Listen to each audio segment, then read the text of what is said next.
Welcome to Sober Sunrise, a podcast bringing you AA speaker meetings with stories of experience, strength, and hope from around the world.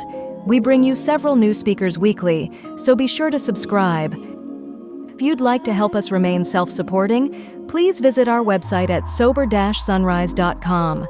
Before we begin today's speaker, a quick announcement. After months of work, we've released the new Sober Sunrise Companion app on the App Store.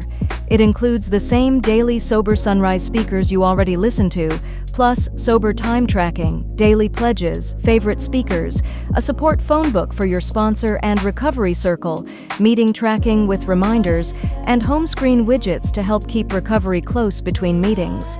We hope you'll give it a try. You can find the link in the episode description.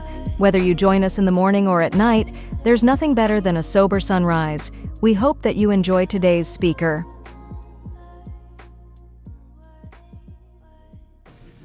Hello, everybody. My name's Perry, and I'm an alcoholic. Hi, Perry. You know, that's like special. Is a good man. You know, it blows me away that people think about me like that. I'm amazed at the power of the program of Alcoholics Anonymous and the 12 steps of Alcoholics Anonymous and a higher power who I choose to call God. I'm just amazed at the transformation in my life and the person that I've become, not as a result of my thinking. My thinking got me to a place where I stood at a path and followed a path that was trudged by alcoholics before me, and I turned into the person that they told me that I would do if I just did what was suggested. You know, it's an awesome... The most awesome part of this is I'm standing in front of, 50 or 60 of my closest friends talking about something that I've been talking about consistently for 17 years as of last Friday. And that's, prior coming down, thank you. That is a direct result of you guys in these steps and God. But, before I came to Alcoholics Anonymous, if I did something for like a week, that was as consistent as I could get.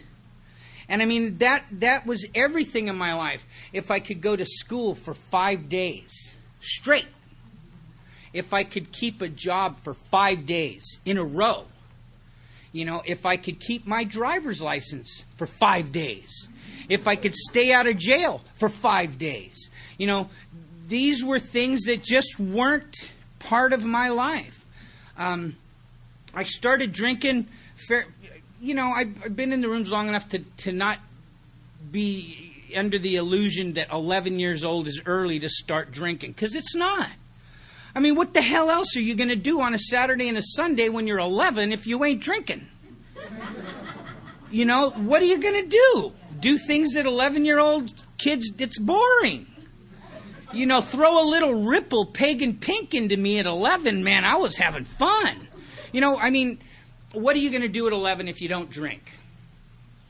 So 11 years old, I drank before 11, but they were just like, just accidental occasions. It wasn't, it just happened. When I was 11 years old is when I took that first conscious drink with the sole intent purpose of getting drunk. It was me and a couple other 11-year-olds, and I lived in Pacifica. And I lived in Pacific Manor. And I had these two other buddies, and I think it was me that made I always had great ideas. And I had a great idea, and I said, let's get drunk. And I mean, when you say that to some kids, they don't know what you mean by drunk. But these two that I were hanging out with knew exactly what I was talking about, so we made a decision. We went to 7-Eleven. And that's when 7-Eleven meant they opened at 7 in the morning and they closed at 11 o'clock at night. They weren't 24 hours. They were 7-Eleven. And we went to the 7-Eleven and we stole some Ripple Wine Pagan Pink. That was my drink of choice for many years. And we each stole a bottle, and we went back to Pacific Manor Beach. Now, if anybody knows Pacific Manor Beach, it's right at the end of Manor Drive. And it's got like sand on top. Then there's like a 40-foot cliff. Then there's a beach and the water. So we go back there, And we're drinking this Ripple wine, and, you know, everything's going fine. I mean, it's a wonderful day in paradise. And we finished the bottles of wine, and these two kids, you know, it's like 5:30. And at 11 years old, 5:30 is like almost dinner time, and you're expected to be home. So they go, let's go home. And I'm thinking, no way. What do you mean go home? We're just getting started. And I'm 11, and this is the first time I'm really going to get drunk. And I'm thinking, wait a minute, we ain't done. And so, you know, I've never had a problem drinking alone. That's never been an issue of mine. And they said, we're going home. And I said, okay, I'll see you guys tomorrow in school. And they went home, and I went back to the 7-Eleven. And I stole another bottle of Ripple wine, Pagan Pink. And they were pretty nice-sized bottles. I guess for an 11-year-old, it's quite a bit of alcohol. So I go back to the cliff, because we're drinking on the top, and I drink the rest of this bottle, and I don't remember what happened. But I do know that when I came to, I was at the bottom of this 40-foot cliff. And I'm a blackout drinker. I could have walked down there. I could have slid down there. I could have fell down there. I mean, there's a number of ways I could have got down that 40 feet. I just don't know which way it was. But I knew this. However I got down there, the experience was worth it. It didn't matter. I wasn't broken, and, you know, everything was fine. It was dark, and I knew that I was way past the time when my 11-year-old person should have been out roaming the streets, but I didn't care. My life just opened up to this new horizon, and it was just wonderful. And I went home, and those things that happen to 11 years old that show up at 9:30 at night after they didn't come home from school happened, and it was okay. But that switch got turned on that day. And every single day after that, I always thought about getting drunk. Every day. The next morning, I woke up and was going to go to school, and I thought maybe I'd stop by the 7-Eleven on the way to school. You know, just to get a little pick-me-up before I get there so I can deal with this 11, you know, I think I was a junior or like 6th grade. You know, it'll make school becomes a lot more interesting after you've had a few drinks before you get there at 11. So, you know, this is the way I drank. And I don't know if I ever crossed a line. I know that I loved being on the other side of that line. The people that weren't where I was looked bored. I mean, they just looked so bored. But I was having a great time. You know, I was having a great time. I'd go to parties, I'd drink, I'd throw up, I'd get in a fight, I'd get beat up. You know, I never knew how I got home, but I always ended up there, and then I'd get beat up again. You know, I mean, life was grand. Life was grand.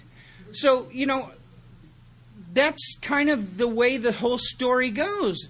I moved away from Pacifica, and I was very resentful because it's like a first girlfriend.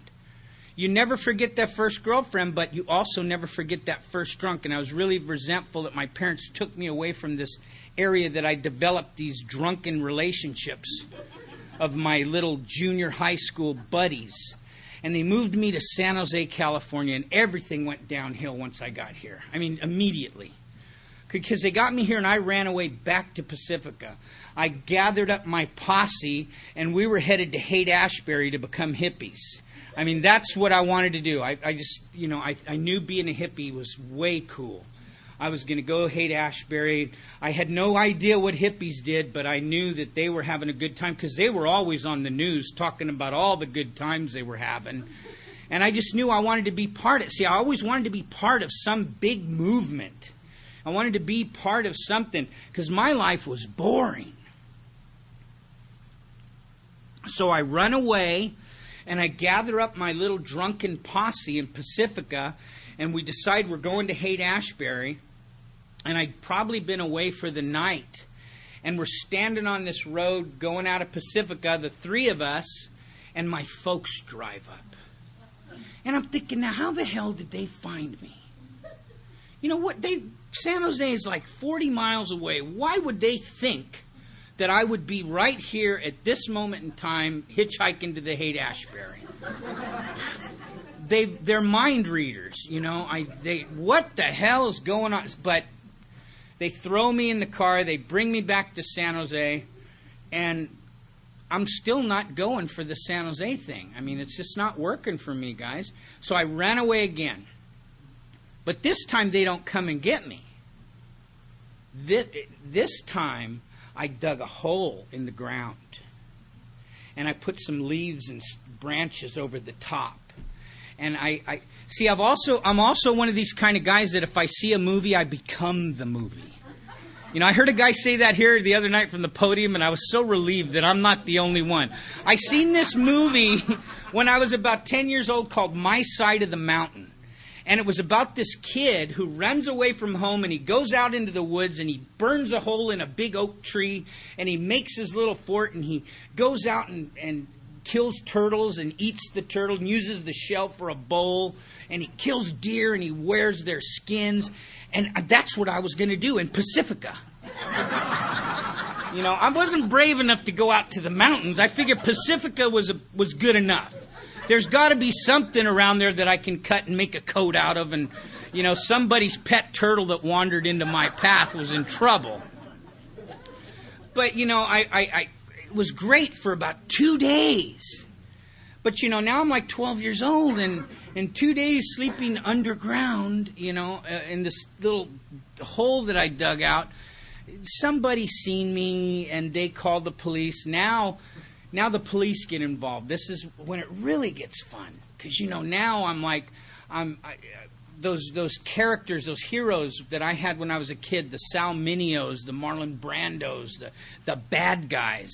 You know, so now I've evolved from the wilderness guy to all of a sudden now I'm going to juvenile hall, and I'm turning into that next phase of my life, the bad guy. You know, hey, you know, I can remember being in junior high school and the police coming in and cuffing me and taking me out and taking me to jail. Oh, you were somebody. You know, when you got back to school, it was like, wow, you know, hey, that's pretty cool. Yeah, them handcuffs, they were nothing. You know, they practically didn't even fit around my wrist, you know. So I'm in and out of jail now. It's 13. Now I'm 13, and my drinking is really becoming a lot of fun because I'm doing a lot of traveling through the institutions throughout California, the juvenile institutions, and I'm meeting all sorts of interesting characters. I mean, these guys, you know, any of you guys that went to jail a lot and you grow up in that system, you know, those are your boys, man. I mean, every time you go to jail, they're there. You know, it's only a scary place the first time. Once you make some friends, I guarantee you they'll follow you through all the institutions. They're just there. You know, every time you go in, your homeboys are there. You don't got nothing to worry about. You're always hooked up for the cigarettes. Anything that's going around jail, you've got a connection for it. You usually got a friend that works in the kitchen, so hamburgers once in a while, you know, aren't a bad. You know, I mean, it's just, you got it made. My life is great. You know, I'm okay with jail. It's a lot easier than out here. I don't have to worry about making a living. I made the living when I got arrested. So, you know, I'm doing that whole gig, and I ain't even 17 yet. I'm not even 17, and I'm just having a wonderful time. So I get out when I'm 17. And just like I said, 5 days, not very consistent. Within that 5 days, I get arrested again. And this time it's a little more, I was a burglar. For a brief moment in time. Because I watched what's Alexander Monday. And I mean, you know, he was a very successful burglar. It Takes a Thief. Yeah, you know, I had seen an episode and I became that episode. So he stole diamonds, I sold booze. You know, I broke into houses and I'd break into your house, I'd go past your jewelry box, I'd go past your gun safe, I'd go past anything because burglary makes me thirsty. And I'd go into your house and I'd head straight for the liquor cabinet and I grab the biggest bottle of, I'm not a preference drinker, brown, clear, it just doesn't matter. It just purple, I don't care, I just, whatever's there. And I twist off the top and I'd start drinking the bottle of booze. And I don't know about what kind of drunk you are, but once I get a little heat going on, I get a little hungry. So I open up your refrigerator and, ham sandwiches, cheese, turkey, whatever you got. Because this is before microwaves. So it's cold, cold snacks. And so I make a sandwich and I'm drinking the booze. And, when I'm eating and drinking, I like to watch a little television, too. So then I sit on your couch, and the whole time I'm supposed to be a burglar, okay? I'm not there for a party. So I sit down on your couch, and I'm chomping on your sandwich, and I'm drinking your booze, and I'm watching the TV, and I always get a little tired after I get a little hungry, and I get a little drink in, and I go to sleep. And sometimes I'm there when you get home. And so obviously burglary isn't... So I'm back at jail. I'm back in jail, and I get in front of a judge, and he accuses me of doing something I did, and I'm not the not guilty guy in jail. I'm not that guy. For me, I'm used to going to jail. I committed this problem. I'm not going to fight it. You know I did it. I know I did it. They say, hey, look, we're going to give you this sentence. You just plead guilty today. We'll sentence you and you can get on down your happy road of destiny. So they'd ask me, how do you plead? I plead guilty.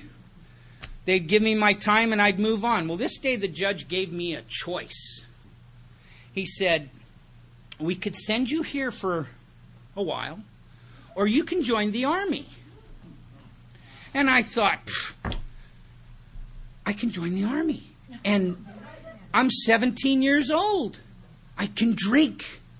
Because if you're 17 in the army, you can drink. I was going to be all I could be. So they brought me down to a recruiter. And I didn't know anything about going into the army. He said, what do you want to be? And I said, what do you got? And he said, well, we could do this, we could do this. Well, long story short, I ended up being a tanker. A guy driving a tank. And I said, there's got to be a career after the army for tank drivers. And he says, oh, yeah. You go into the army as a tank driver. You come out. You can operate heavy equipment. You can do. And I believe in him. But I'm really not hearing him. I'm just thinking beer. I'm going to get there and we're going to get beer. Because I can. And I go off to become G.I. Joe. And I've got to, I'm thinking this is the right move. So I get to the army. I get to, it's a blur.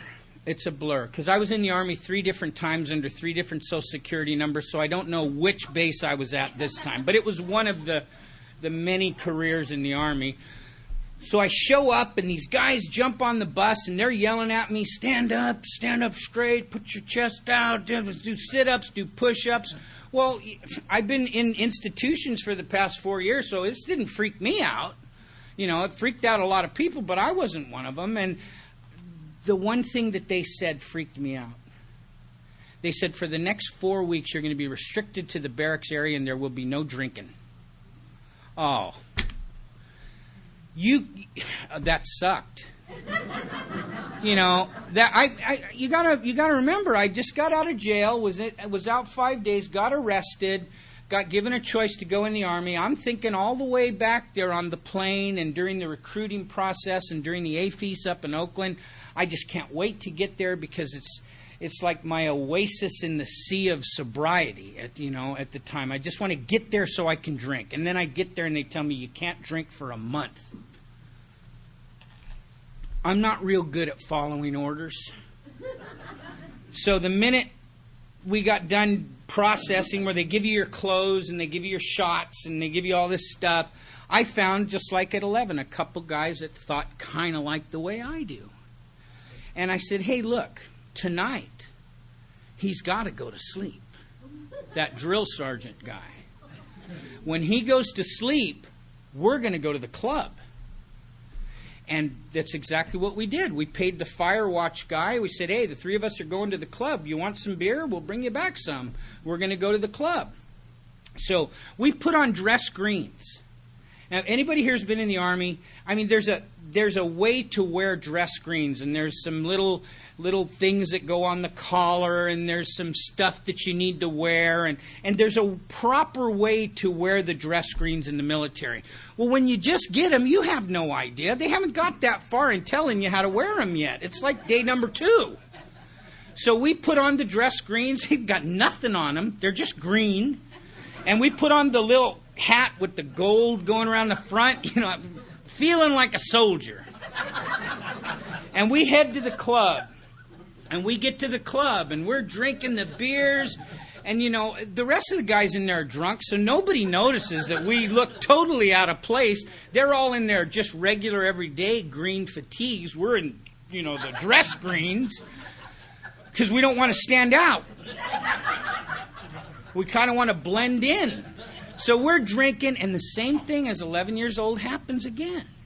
I'm sitting there with these 2 other 17, 18-year-old guys, and it's like about 9, 10 o'clock, 11 o'clock, and they say, we should get back to the barracks because that guy is going to be there in the morning. He's going to want us to do whatever he needs us to do.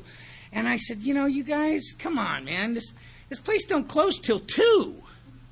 2 to 3, that's plenty of time for sleeping or just getting back. Don't worry about it. We'll be all right. Oh, no.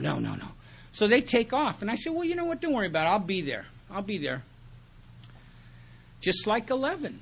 But this time I didn't wake up at the bottom of the cliff. I woke up in the ditch behind the EM club because I sleep in ditches. I don't see an issue there. It's not a problem. So I get up, and all of a sudden it's sunny. And you know how when you wake up and you've passed out outside and you're sleeping in a ditch and it's hot and it's just in the Midwest, so it's humid and my mouth is not working, it's stuck together. And I get up out of the ditch and I got grass and weeds all over my beautiful new uniform, and I look like the scarecrow, with these weeds coming out of everywhere. And I go strolling down to the barracks.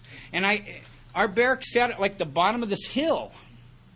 And I come strolling down the hill, and I see all like 250 of them just standing at attention. And there's these 8 guys in front of them with these big funny hats, and they're yelling commands. And I'm just chilling down the hill. I'm thinking I got to get a toothbrush. I got to take a shower. I'm not really... You know how we feel in the morning after doing that? That's how I'm feeling. So I get down, and all of a sudden, their attention is no longer directed to the 200 guys in front of them. All of a sudden, all 8 of those drill sergeants' attention is directed to the... And now, what we look like in the morning. The jacket is unbuttoned, the shirt tail's hanging out, the hat's on sideways. The black shiny shoes are ugly, dirty mess. And I'm chilling, Boom! They're on me. All of them. All 8 of them. They just swarmed me. We know what swarming is, too, because that happens out here. They just swarmed me. And they're yelling, push-ups, sit-ups, stand-up, sit down. They're yelling so many different things at once that they're expecting me to do, and I said to them, chill. It'll be okay. You don't got to yell. I said, just let me go in there. I'll take a shower. I'll brush my teeth. I'll get on some clothes. And I'll be right out. Sounded like the logical thing to do. I was court-martialed. I'd only been in the Army 3 days. 5 days. Remember, I can't do anything consistent. I'd only been in the Army 3 days. And they court-martialed me. They ended up giving me an Article 15 or Article 13, one of them articles, something. But the bottom line is they gave me another chance. Because, see, we always get another chance. We know how to talk. You know, you get up in front of these people. Now I've been shaved. My teeth have been brushed. I'm in a nice uniform. I'm standing up in front of these guys who know how to wear their uniforms. You know, they know how to dress, and they've got gold bars and gold leaves and everything. And they're telling me, just like I told you, I'm always guilty. They're telling me what I did. I know they did it. They know I did it. They asked me, what do I think? I said, yeah, I did it. It was a mistake. I promise, if you give me one more chance, I will be the best. See, we never just tell them we're going to get better. I will be the best soldier in the United States Army. If you just give me one more chance. And we're so sincere. We really mean it. It talks about that in the big book. We make these promises to these people, and we really, really mean it. But then when the heat's off, kind of like some of these court cards, when the heat's off and there's nobody breathing fire down our neck trying to make us get better, we forget. And that drink, we get thirsty.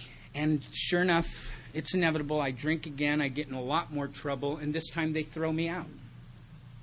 And then I go back to San Jose, California, where I know it's screwed because San Jose sucks. I get in nothing but trouble because of San Jose.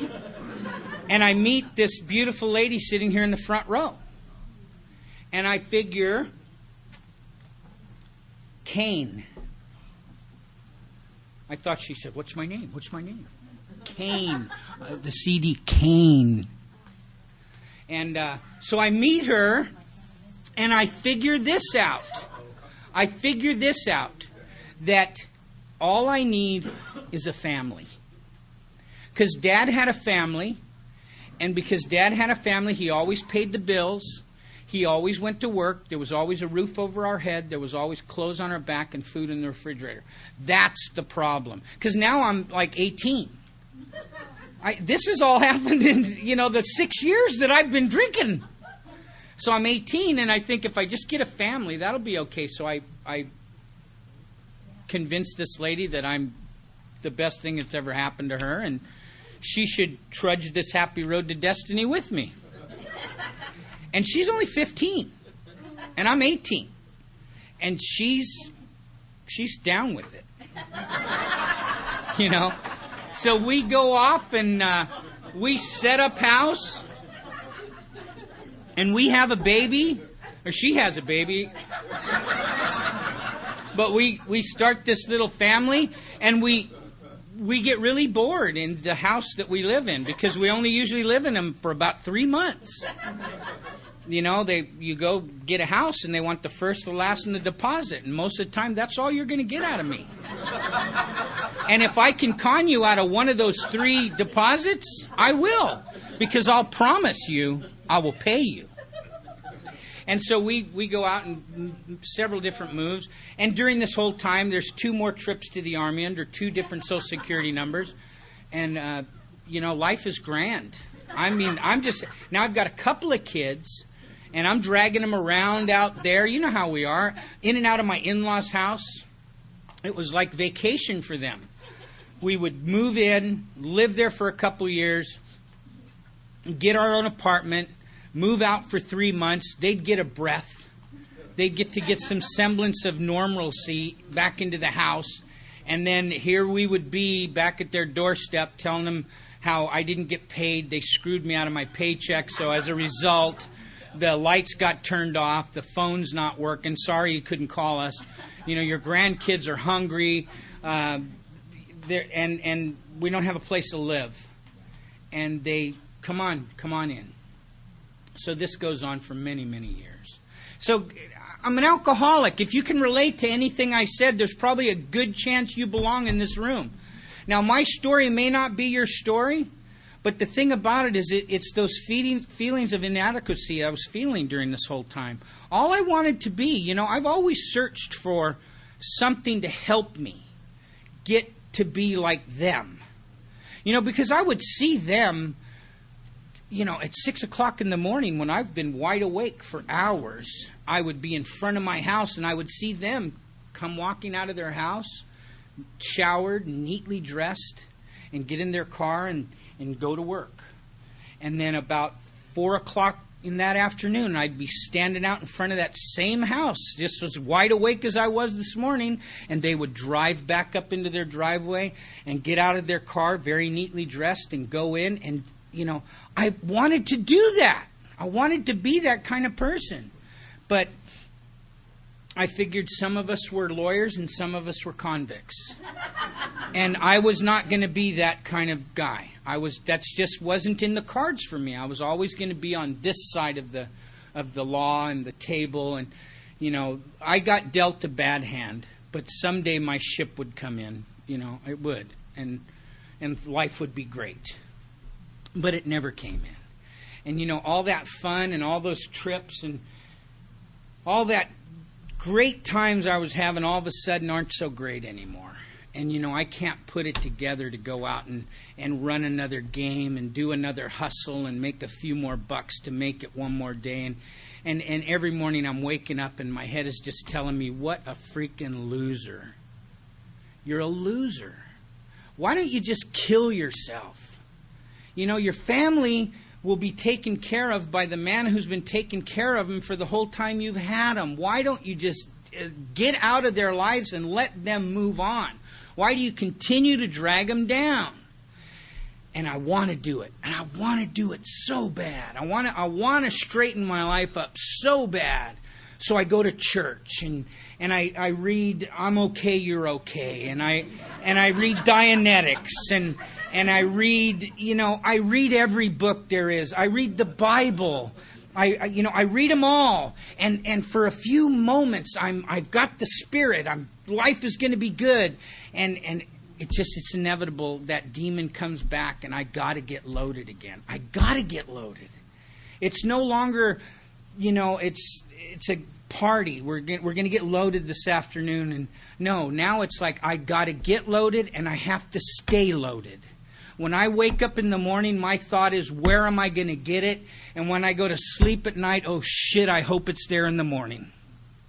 There's no more thinking, I'm going to sober up. I'm going to do right. I've come to the end of the line. I've come to that pitiful, incomprehensible demoralization where life with it isn't working and life without it would kill me. So I wake up one morning and I'm sleeping outside in the Pintabago at the in-laws' house. And every once in a while I can sleep in the house. Depends on if it's a good day or a bad day for the in-laws, whether they like me or they don't like me, and I'm okay with that. And they think I'm an animal, and I'm okay with that because I think I'm worse than an animal. So the animal thing is a step up. And I'm in the house one morning and there's a pounding on the door. Now the room that my family and I are living in is a room that's probably as big as this area right here. And my children are sleeping on this side of the room in a bunk bed. And my wife and I are sleeping in a bed about as big as this table, a single bed. And everything that we've accumulated in our 13 years of marriage fit in a closet. And it's not a walk-in. Everything. My whole life is in that much space. And I'm thinking, up until this morning, I've got it going on. I'm going to get it together. Things are going to change. I'm telling my wife, as she's crying herself to sleep at night, don't worry, honey. I'm pretty quick. I'm going to turn it around. I'll figure something out. And this is the best my figuring has got me to this point. So one morning I hear this just a banging on the door. And I open the door because when you come to that point in your life, you're not afraid of anything. You're not afraid of those connections that you've burned out there. You're not afraid of those people you've ripped off out there. It would be a welcome relief if you opened that door and one of them was there with a gun. I mean, you would just, I can't kill myself, but please kill me. So I open the door and there's my brother-in-law, my beautiful, loving brother-in-law. And he's got a 12-gauge shotgun, and he rounds the chamber, and he sticks it up to my forehead. And he tells me, I'm going to blow your effing brains out if you don't give me my money. And see, he had thought I'd stole $20 from him. And he'd been up for like 5 days on speed. So he was ripe. He was ready to go. The pump was primed. And so all of a sudden I'm thinking, wow, here's my chance out. Here's my way out. I don't have to kill myself. I don't have to have my wife and children who already know I'm a loser now attach that stigmatism to me that he was not only a loser, but he was a coward and he took the easy way out. I don't have to go out that way. I can go out being murdered. And that just sounds much more macho than committing suicide. When you've never been macho and you've never been cool, go out like the big guns have went out. Go out in a blaze of glory and get some attention drawn to you. Hoo-hoo! Look at me. And I looked at him and I said, my father told me that if you ever use a gun tell a guy you're going to use a gun on him and you don't, be careful because he may use it on you. Not a smart thing to say for a guy who's been up for 5 days on speed, rounded a chamber and has his finger on the trigger and at your forehead, unless you want to die. He looked at me and he threw the gun on his bed and he said, "You're crazy." And when you have a man in that shape telling you you're crazy, I had a moment of clarity. I really did. I had what we call that spiritual experience right at that very moment. That was October 5th, 1988. And during all of this insanity that's going on, that's normal for my life, this is nothing unusual. Crazy stuff like this happens all the time. It's just a little more intense right now. My 10-year-old daughter at the time, she's standing right next to me. It's not even fazing her, and she's playing this little handheld Nintendo game. It's like this is home. And my little 6-year-old daughter turned white as a ghost and took off down the hall. Now, this stuff had been happening my entire life with them. This was not unusual. This was very everyday stuff for what my life had become at that time, and my children living in that insanity. But for one time, God gave me that privilege, that thing that if you've got it and you got here behind it, hold on to it. He gave me that one time that I got to look through somebody else's eyes and see what was actually happening in my life. What was actually going on. The monster I had created finally became visual to me. And I seen this and it was just overwhelming. And I went into the bathroom because my best thinking happens in the bathroom. And I walked into the bathroom, my in-laws' bathroom, and I shut the door and I looked in the mirror. And, we hear people say, I hadn't looked in the mirror for years. Well, I hadn't looked in the mirror for years the way I looked at now. We always have to look in the mirror to shave and to brush our teeth and to do that stuff. But it's just a superficial glance in the mirror to make sure you're doing it right.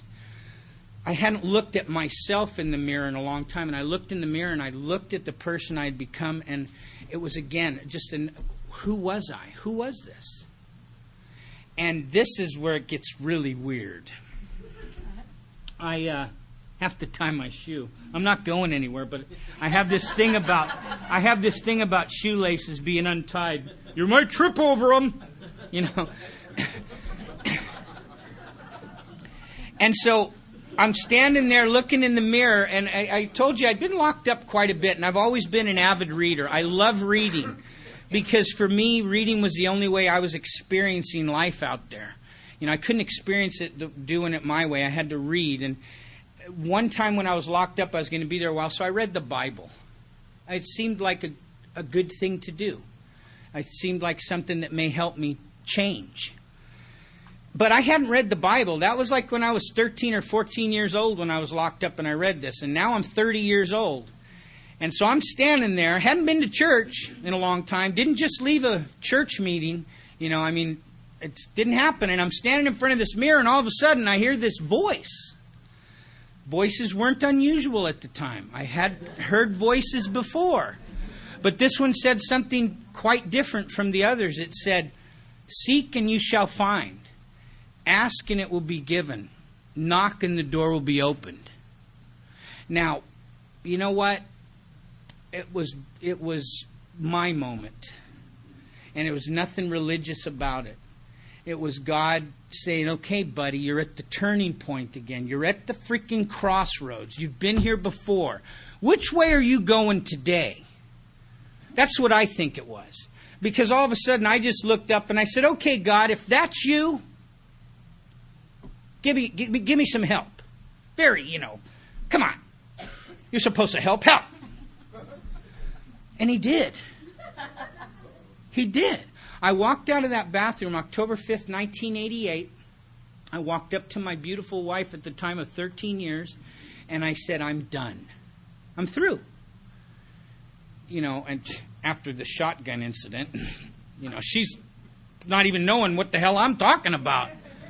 Are you going to kill my brother? Or what are you talking about? And I said, no, I'm through. You can get rid of everything. I'm done drinking. I'm done using drugs. And I had told her this about 3 months before. And listen to this. This is beautiful. You got to love a wife that tells you this. I said to her, you know what? I think I'm an alcoholic. And I think I've got a drug problem. And she says, you just use that as an excuse to get loaded. Works for me. I said, you're probably right. Gotta love that. You gotta love a woman who says that. You just use that as an excuse. Pass me the bong.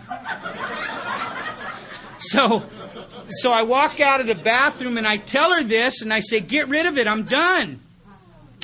And she puts it up in the closet. She doesn't throw it away. She puts it up in the closet because she knows 20 years of drunkenness would make a skeptic out of anyone. She knows that sometime during the day, I'm going to forget. Because we make those promises. The book talks about it. We promise. And we really mean it when we promise. And she just knows that sometime during that day, I'm going to forget the promise and I'm going to want what I need. Because my life at this point has become, it's like breathing to me. Getting loaded is like breathing. If I stop breathing, I die. If I stop getting loaded, I die. So boom, here I am. I show up 2 days later. I walk up. This guy drags me to this crazy place, and he introduces me to this guy, and this guy looks at me and he says, hi, my name's Vic C. Welcome to another beautiful day in paradise. God loves you. I love you. There's nothing you can do about it. I'm going to be your sponsor. You can do everything I say or you're going to die. I said, okay. I didn't, what else did I have going? I had nothing else going on. I had no place else to go. I could go back to jail, but that wasn't going to change my life. I could go back to the church, but been there plenty of times. That didn't change my life. So I just said, whatever. Okay, good. Let's do it. And he marched me in the room. 2 guys sat on one side of me. 2 guys sat on the other side of me. They put me in the middle.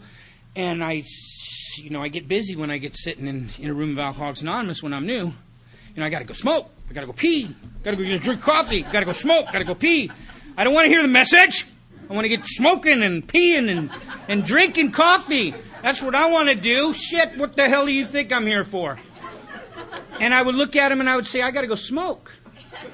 And he'd say, you can wait till the meeting's done. And I'd say, okay. Well, I really got to pee. And he'd say, have you ever sat on a bar stool for over a half an hour, nursing a drink because you didn't want anybody to get it before you went and peed? And I said, yeah. And he said, you can wait till the meeting's over. Okay. But they did this. This is what they did to me. They spoon-fed me sobriety. They spoon-fed me AA, and I am so grateful. I don't go to a lot of meetings now, not as many as I like to go to. I do like 4 or 5 meetings a week. And, that's not enough for a guy as sick as me. It talks about it. It talks about us in how it works. It says, came to believe that a power greater than ourselves could restore us to sanity. I'm about as sane as I'm going to get. And it takes a lot of meetings. I really... This is now like breathing to me. The program of Alcoholics Anonymous is breath to me. It breathed life into me, and my life is incredible. These guys took me to meetings, and then after the meetings, they'd take me to Golden West over on Hamilton. They would not leave me alone. I remember the first night, the first or second night, my sponsor took me over and said, you know how we say, call me anytime, 24/7, 365. Do we really believe that? but I tested it. He drops me off at 1:30 in the morning. And I'll tell you, for the first 90 days I was here, it was very hard to sleep. I was coming down off of about a 7 or 8 year drinking and other substance using, and it was sleeping was not in my immediate future when I got here. So I was wide awake for several days, and then with brief moments of sleeping. But he drops me off at 1:30. At 3 o'clock, I call him. Because 3 o'clock, he's got to be asleep. He's got to be deep into REM. So I call him. He picks up the phone. Hello. I go, hey, Vic, it's Perry. And you know the funny thing about it? He woke right up. It was like somebody put one of those things under his nose. He was wide awake. He says, how you doing? What's going on? I said, I'm just checking. And he says, okay. He goes, I'm going to be there at 7 o'clock in the morning. You be ready. I'm going to take you to Ken's House of Pancakes up in Mountain View to a meeting. I'm going to be wide awake. I ain't got nothing better to do. I don't got a job. All right, I'll see you at 7. And I'm thinking, yeah, right. He dropped me off at 1:30. I woke him up at 3. There is no way in hell this guy's going to be here at 7 o'clock in the morning. 7 o'clock in the morning. I go, hey, Vic, what's going on? He goes, welcome to another beautiful day in paradise. God loves you, I love you, there's nothing you can do about it. Get in the truck, dummy, we're going to a meeting. And so I did. And I went to a meeting. And I went to another meeting. And I went to another meeting. And I kept going to meetings. And the whole time we're working steps. And the first 90 days of my sobriety, I worked the 12 steps of Alcoholics Anonymous. He said, you get a step a week, dummy. And if you don't do it that way, then you're going to have to go back out there and die. And I worked the steps of Alcoholics Anonymous. I finished my 12-step of Alcoholics Anonymous at 90 days. We were at a meeting. He looks at me and he says, you see that guy back there? And I said, yeah. And he goes, he just walked into the room. He's got like 4 days. I seen him here last night. You go up and tell him you're going to be a sponsor. And I said, whoa. You know, let's kind of slow down a little bit. I mean, you rushed me and we worked the steps, but now kind of get just like a break for a minute and absorb this stuff that we're doing here. And he says, you don't get to absorb nothing. This is a program of action. We do not rest on our laurels. You go back there and tell that guy you're going to sponsor him. So I did it. I've never questioned what you said here. And thank God I never questioned it. I never analyzed it. I never thought about it. My best thinking and analyzation got me to the rooms of Alcoholics Anonymous. What makes me think I'm so profound that I can figure a way to make this work without you? You know, this is accumulation of efforts among all of us. It's a we program. We work together. I can't do nothing. So I'm working the steps. I'm telling you, life is freaking incredible. Life is incredible. I have that life that I would sit down with you with a few beers in me and go, yeah, you know, someday I'm going to Hawaii. And then I'm going to go somewhere else. And I'm going to drive. You know, and I'm going to have this car, and I'm going to do these things here. And you know the stories I'm talking about? All those stories. And we were just, and they would tell you the same thing, and you'd agree to meet at one of these places. You know what? That's the kind of life I have today. That's the kind of life I have today. Next Friday at this time, I'll be in Honolulu at a convention, an Alcoholics Anonymous convention. And then after that, I fly over to Kauai for 4 days. And with my lovely wife and one of my dearest friends.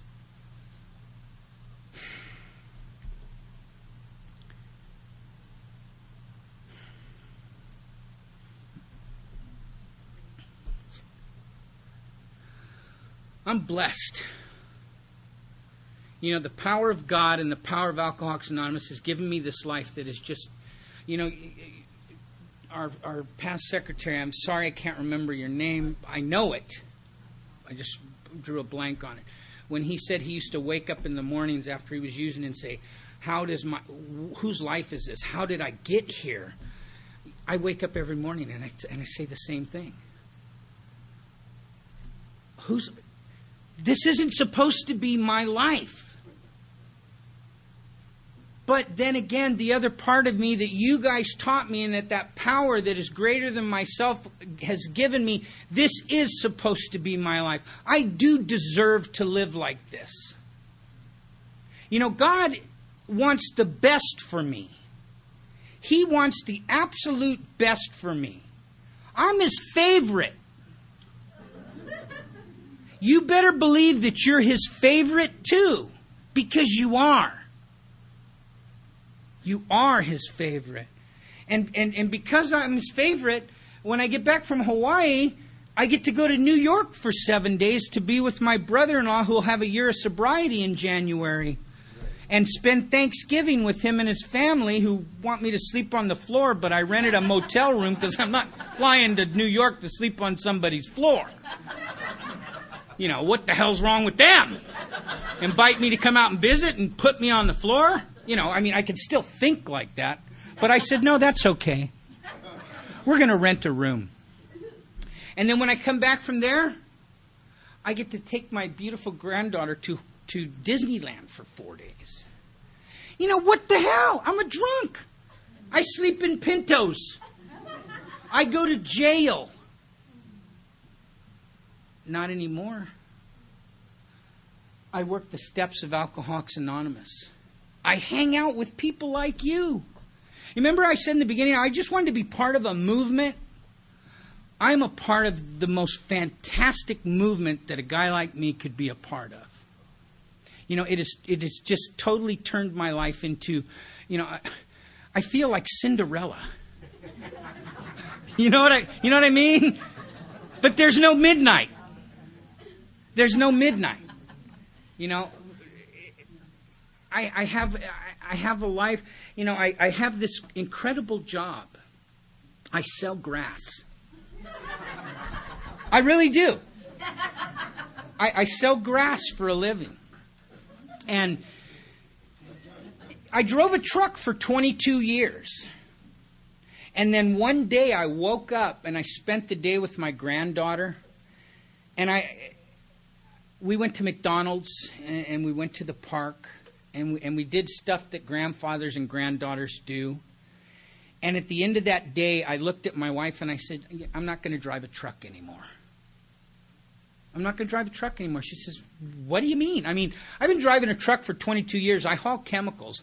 I specialized because I wanted to make the most money I could make in an industry where, you know, truck driving, I mean, it doesn't really pay that well. But if you specialize in a certain type of truck driving, you can make a lot of money. And I picked one of the highest paying truck driving jobs you can have. I hauled hazardous material, acids, corrosives. I mean, I hauled the stuff that they shut freeways down for if you have a problem. And I'm on the news with my smiling face going, yeah, he cut me off and I turned it over and sorry, you know. So I was making a fairly decent living, and I told her I'm not doing that anymore. And she looked at me like I was half crazy. And she says, well, what are you going to do? And I said, I'm thinking about going to work for the company you work for. And that's sales. So, and it's the yellow pages. And so what I was saying was I was making about $84,000 a year driving a truck, and the job that I was going to take paid $30,000 a year. Plus commission. And I thought, sounds like, you know how we are. Sounds good to me. And I did it. And, you know, I wasn't sure if I could do it because I'm really like a shy, quiet, introverted person. And, you know, I wasn't sure how I could talk to strangers, you know. But I gave it a shot. I prayed about it. I don't make any major decisions in my life without talking to the boss first. And I prayed about it. And I read all the books that were related to this field I was going to go into. And the day I jumped out of the truck and I walked into the Valley Yellow Pages and started selling, my life took off. I mean, God has just blessed me with this gift to talk with people. And, you know, and I learned this gift through talking with you. You know, I learned how to talk to strangers by hanging out after the meeting and talking to the new guy. I learned to talk to strangers that that needs some help in a situation or an area of their life. I learned that here, and that's what I do in sales. What I do in sales is I go to people that have a situation that they want to change, and I show them how I can be of maximum service to them and help them. Sometimes maybe not help them, but we both agree at the time that it is to help them. And I fell in love with life. I love life. I want to do everything. I literally want to go everywhere. I heard Duffy say it one time. He goes, I want to go everywhere there is to go. I want to read every book there is to read. I want to climb every mountain there is to climb. Now, I know realistically I can't probably do that. But I'm going to give it a shot because God wants me to do all these things. As long as I'm being of maximum service to God and His kids, He will reward me with all the gifts that He has that avail to Him. And it's everything. I'm not religious. I really am not. I'm very spiritual. I believe God is everything. Because the book says He is everything or He is nothing at all. There's no gray area. He is everything or He is nothing at all. You can't believe on Him when things are going bad, and then when things are good, forget about Him. He is everything, and in my life, He is everything. He is before the wife. He is before the children. He's before the granddaughter. He's before Alcoholics Anonymous. And because I put Him in that position, I am rocketed into the fourth dimension of existence, and I live a life way beyond my wildest imagination. I'm excited about sobriety. I don't know if you can tell. And I've been like this since I got here. This is, this is it. This is the life that I've always wanted. And I got it. Today, right now. Today was the best day in my entire life. Today was the best day of my entire life. Because it's all I had. And I'm pretty sure if I stay sober several more hours, I'll have another day that's the best day I've ever had in my life. Because the big book tells me the greatest years of my existence lie ahead. So all that great stuff that I'm telling you about that's been happening to me, it's nothing compared to what's coming. It's nothing. God wants us to be happy, joyous, and free. He wants us to keep our head in the clouds, but our feet firmly planted on the ground, because that's where our fellow travelers are. So all you people out there that are on a pink cloud, and you got these freaking skeptics that are going to tell you, oh, when you fall off that cloud, man, oh my God. When they tell you that, look at them and say, bullshit. I've been on this cloud for 17 years. For 17 years. I went to my sponsor and I said, so-and-so with 20 years said, when I fall off this cloud, that life's going to get real and then it's going to get realer. And that's just my experience. That may not be your experience. But my sponsor told me, Perry, if you stop looking for the hammer to fall, it never has to. And thank God he said that to me. Because the hammer's never fallen. And there's two things that I must do every day to keep my life happy, joyous, and free like I have right now. And the first one is I roll right out of bed. I roll right onto my knees. I say the third step prayer and I say, God, where are we going today? What are we doing? Who are we going to talk to? Thy will, not mine, be done.